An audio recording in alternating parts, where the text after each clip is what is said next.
Hello YouTube, je vous retrouve cet automne pour démarrer notre nouvelle saison avec mon jeu du mois, n'est-ce pas? En tout cas, un petit retour sur mon jeu du mois de septembre. Si vous êtes une nouvelle âme créative qui est arrivée ici sur YouTube, eh bien ma foi, bienvenue, bienvenue à vous. Le soleil arrive juste pour vous souhaiter la bienvenue, n'est-ce pas? Installez-vous confortablement à l'atelier. Ici, on parle de nos cartes, de journaux, de créativité, tout ça de manière décomplexée le plus possible et surtout de la façon la plus créative. Donc, voici mon jeu du mois de septembre, en tout cas qui m'a accompagnée pendant le mois de septembre et en fait, ça va même être mon jeu de l'automne.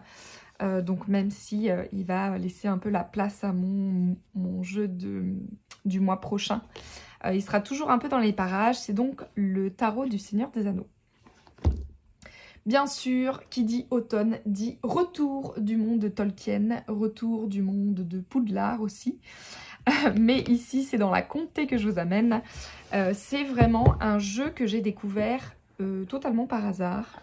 Je crois que c'est un des rares jeux que j'ai acheté sur un coup de tête en le voyant dans les rayons, je crois, de Cultura. Et en fait, je l'ai vraiment trouvé magnifique. Ce qui m'a vraiment séduite, c'est l'art des cartes qui, déjà, est très original, puisque donc c'est des réalisations en linogravure qui sont après colorisées. J'ai aucun jeu qui ressemble à ça.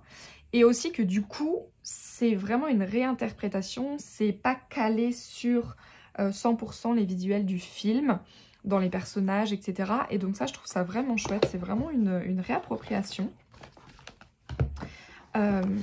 Je vous montre ici, le jeu est vraiment très très beau. On a une petite boîte comme ça avec un ruban, une boîte qui est une taille raisonnable, à peine plus grande que les cartes pour pouvoir faire rentrer le livret. Mais voilà, on reste sur une petite taille de boîte, donc ça j'apprécie. Et on a des cartes. Regardez-moi le dos comme il est magnifique, très très beau. Espèce de mélange de porte de Hobbit et de d'œil de Sauron. Et de l'anneau et de la forêt. Vraiment, j'aime beaucoup. Il a une vibe très automnale pour moi. En dehors du fait que j'associe beaucoup l'univers de Tolkien à la saison de l'automne. Dans ses couleurs, vous allez voir, le dos en est un très bon exemple. Mais on est vraiment dans des verts, dans des marrons, dans des couleurs de parchemin aussi, comme ça, un peu neutres. Il a les tranches neutres un peu. C'est pas vraiment blanc. Je pense que le papier de base n'est pas blanchi, vous voyez. Donc du coup, il est un peu jauni.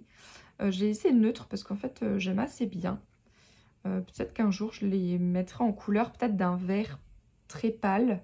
Mais pour l'instant, ça va très bien parce que donc, vous voyez la face des cartes et d'un peu parchemin comme ça.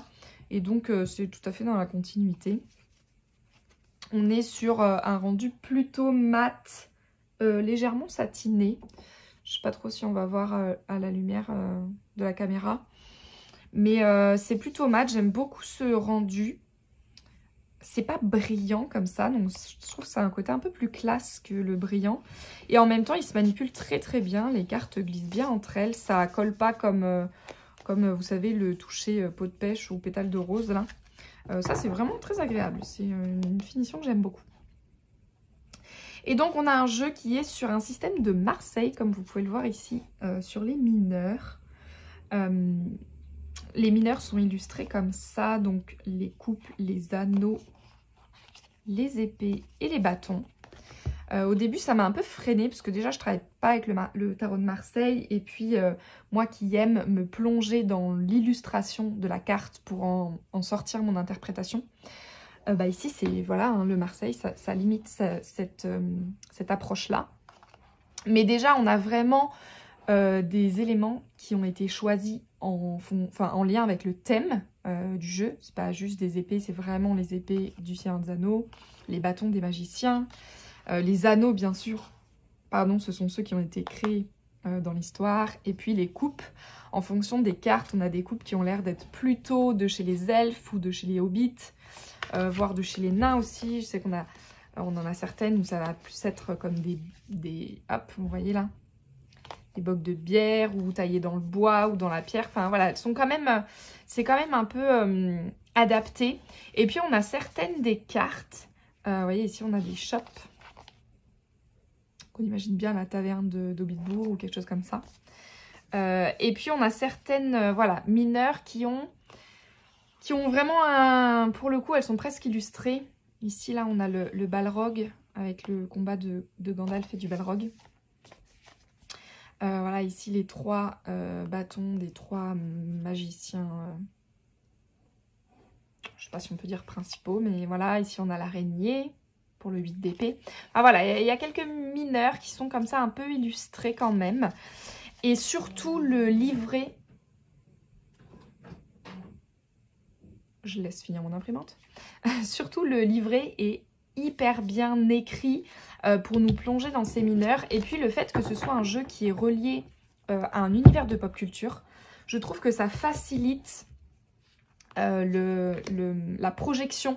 Vous voyez, dans un 3 deniers, quand on connaît un peu la signification qu'on peut mettre derrière le 3 deniers, pour moi, c'est assez facile. Et en tout cas, c'est hyper intéressant d'aller y associer une scène du film ou un passage du livre qui fait écho aux 3 deniers, par exemple.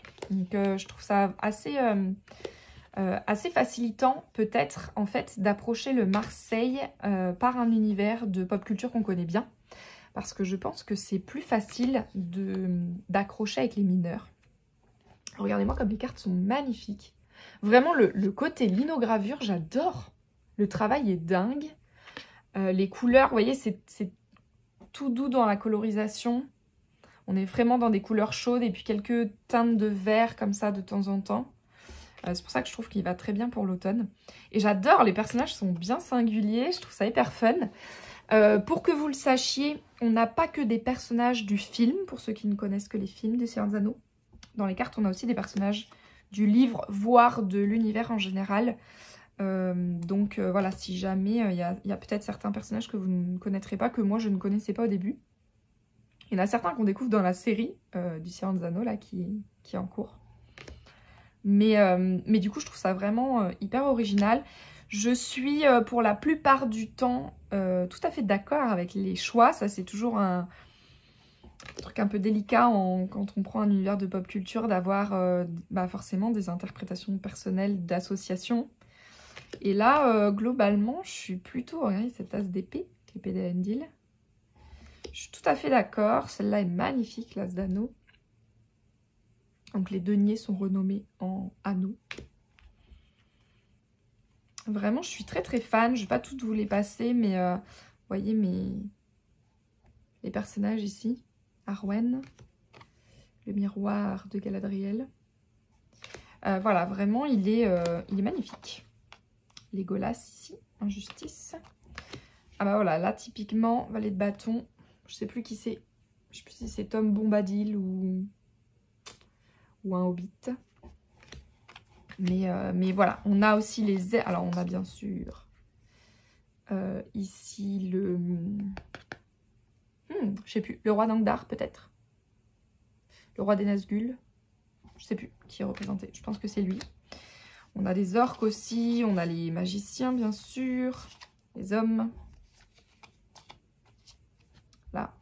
Les Ents, ça j'adore, on retrouve aussi les Ents. On a vraiment tout le monde est représenté. Il doit y avoir Gimli en nain, je crois que Gimli est sur la force. La tour de Sauron. Si, la tour de Sauron. Le monde du destin aussi, il y a un peu plus tard. Enfin voilà, vraiment, si vous aimez cet univers, je vous le recommande. Parce qu'il est très très beau et le livret en fait un jeu très concret et très ancré justement dans... je m'attendais à avoir un jeu très propre à l'univers de Tolkien et donc peut-être difficile à utiliser par exemple pour un tirage quotidien, vous voyez, ou d'organisation ou je ne sais pas.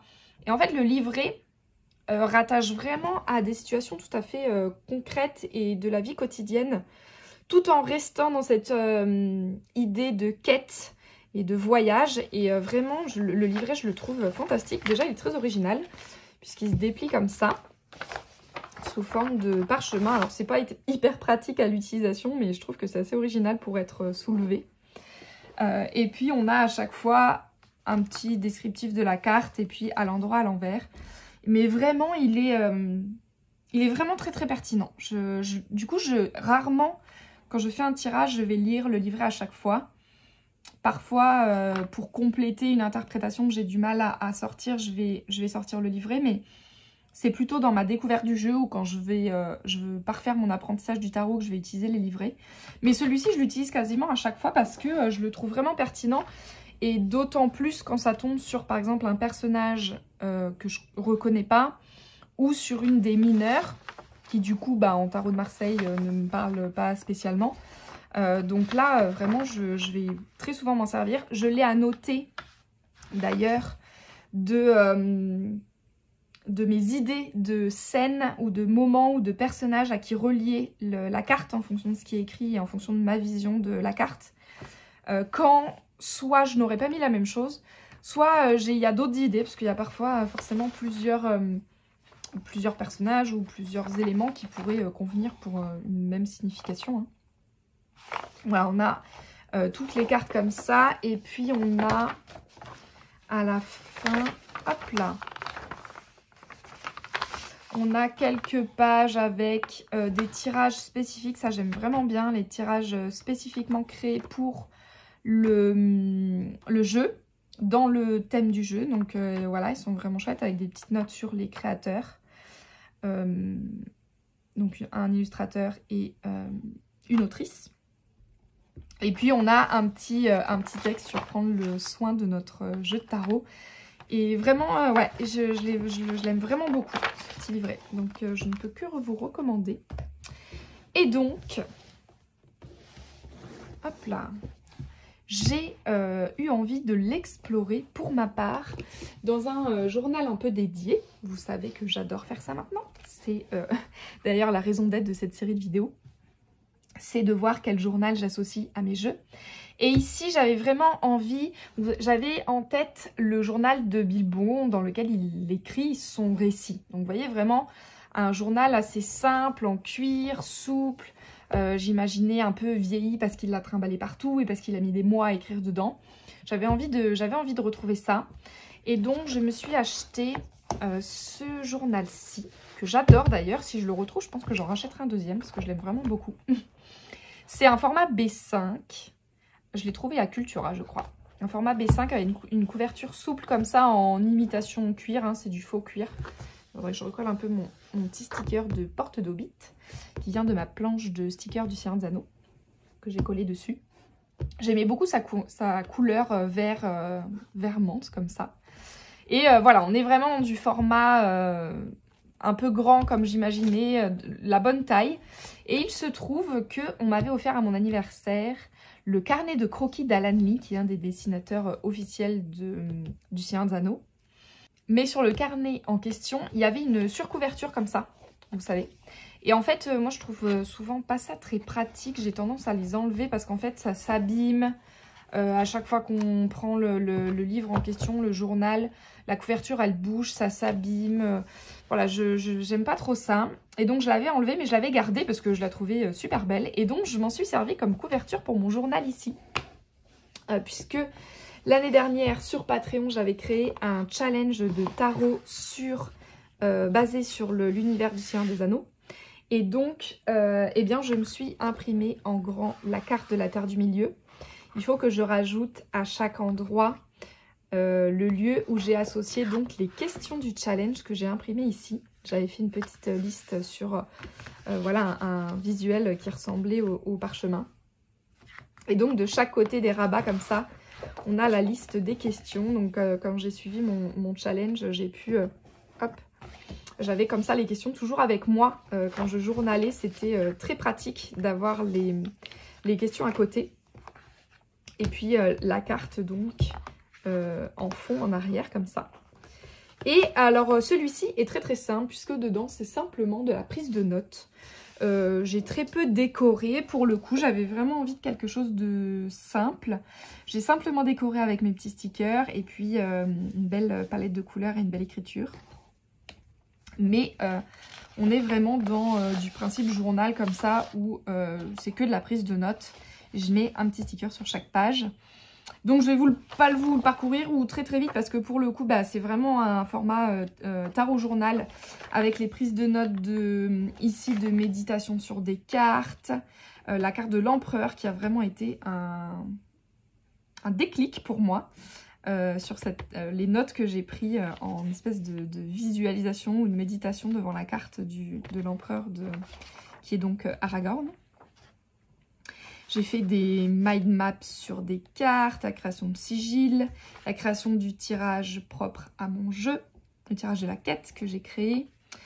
Et puis donc au début, les prises de notes du challenge que j'avais partagé, que j'ai pris ici. Donc vous voyez pour l'instant, on est au début du journal. J'ai bien envie de remplir toutes ces belles pages un peu jaunies. Là en plus c'est du papier crème, donc c'est vraiment hyper agréable. Ici j'avais fait mes petits tests de stylo, de couleurs et puis de tampons pour voir comment le papier réagissait. Mais voilà pour mon petit journal qui pour le coup est très simple. Mais c'était aussi pour vous montrer que les écrins de tarot que je vous partage, si c'est quelque chose qui vous parle dans le fond, sachez que ça peut prendre n'importe quelle forme et que vous n'êtes pas obligé d'aller passer, comme j'aime le faire, des heures, voire des jours entiers à créer un écrin rempli de trésors. Ça peut vraiment être très simple, juste dans un joli carnet comme ça, avec peut-être juste une palette colorée de stylos ou de feutres à utiliser en lien avec votre jeu. Je voulais vous montrer que ça pouvait rester très simple et pour autant être tout autant magique. Voilà pour la review de ce tarot du Seigneur des Anneaux. Écoutez, j'espère qu'il vous aura inspiré. Peut-être à créer votre propre journal, peut-être à vous replonger dans l'univers de Tolkien. En tout cas, je m'en vais, telle une hobbit, me faire chauffer une bonne tasse de thé chaude. Donc, je vous laisse ici et je vous dis à bientôt sur YouTube. Bye!